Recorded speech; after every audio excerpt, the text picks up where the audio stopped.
السلام عليكم ورحمة الله وبركاته. ازيكم عاملين ايه؟ يا رب تكونوا بخير. النهاردة هنعمل مع بعض ورق العنب، ازاي نحفظه في التلاجة ويبقى جميل جدا معانا وما يتكسرش ولا اي حاجة. معايا هنا كيلو ونص من ورق العنب، بيبقى جميل قوي اللي هو الصغير ده، وطبعا جايباه لابد على طول ان احنا نسلقه ونحفظه في التلاجة على طول، عشان ايه؟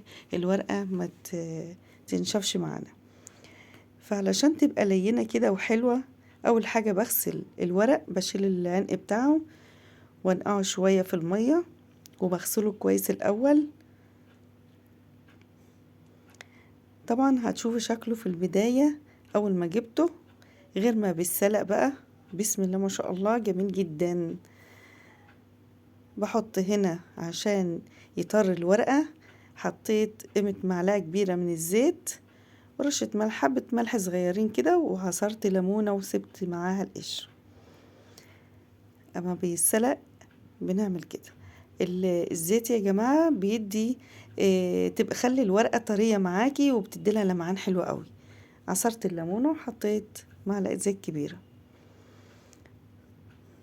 اول ما المية بتغلي معايا واقوم حاطة سقط على طول الورق. طبعا كنت انا غسلاه وشايله العنق بتاعه عشان يبقى جاهز ارصه على طول والفه. وهتشوفوا معايا بقى ان شاء الله كده اللفه بتاعته جميله جدا ازاي نحفظه. زي ما انتم شايفين الورق شكله في البدايه ايه، وهتشوفوه بعد السلين ان شاء الله شكل حاجه تانية خالص. الزيت اللي احنا بنحطه حتى بعد ما حطيت اول مره الورق نصه، حطيت تاني شويه زيت تانيين عشان برضك يطري الورق التاني.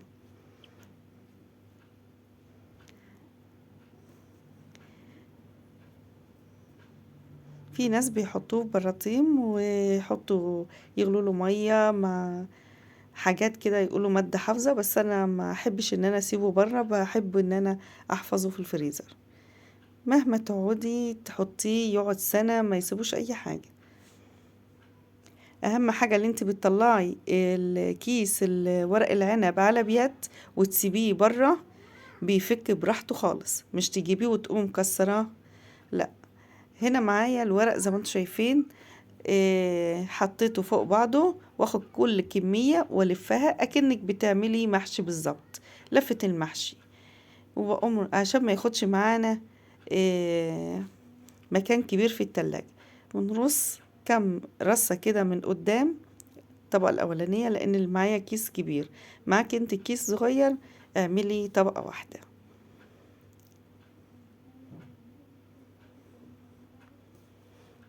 بجيب كل حاجة كمية كده واقوم لفاها. هنا عشان الكيس متاح معايا ان انا اعمل 2 دورين، وقمت جايبة الكيس الطرف تانية وقمت قسمة الاتنين فوق بعض كده.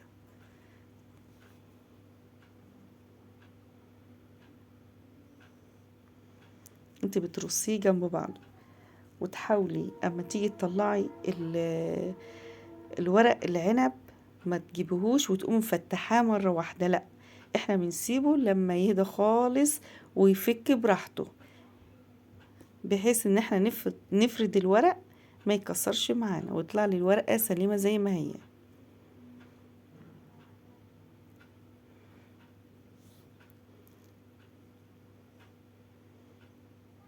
انا برص رصتين فوق بعض، الطبق اللي هي الجهة الاولانية النص الاولاني طبقتين فوق بعض. كل كمية بتجيبيها كم واحدة كده وتقومي لفاها اكنك بتلفي محشي بالظبط كده.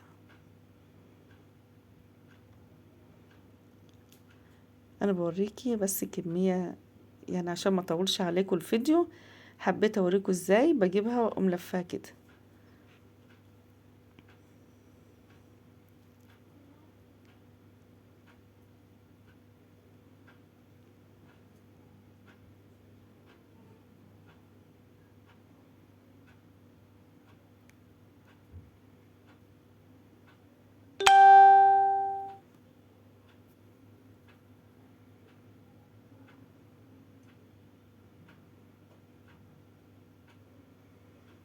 يعني بس بحاول اوريكم واحدة واحدة. لفيت الصف اللي هو الجهة الاولانية دورين فوق بعض عشان ما ناخدش اكياس كتير، لان الكيس ده زي ما انتوا شايفين كده كبير، انما ما يكون عندك الكيس وسط او صغير خلاص يبقى طبقة واحدة. خلاص كده انا خلصت الاولاني، انا هكمل بقى ايه النص التاني. بيبقى فيه فرق ما بينهم، بقوم جاية واقوم تانية على طول.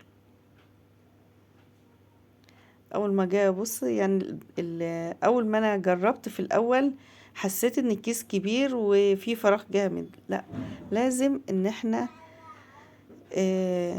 نكمل الكيس عشان ياخد معايا كمية كبيرة.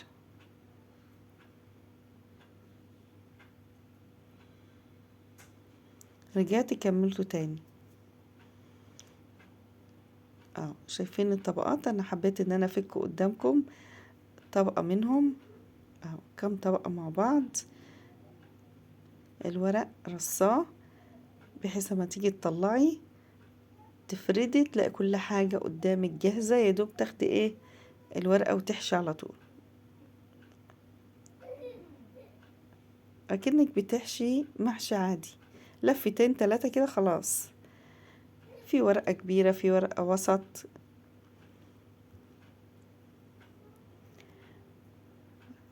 بوريكم الكيس بعد ما انا قفلته، لقيت الكيس كبير، لا حبيت ان انا اكمل بقى زي ما انتم شايفين كده اخد مني نصين.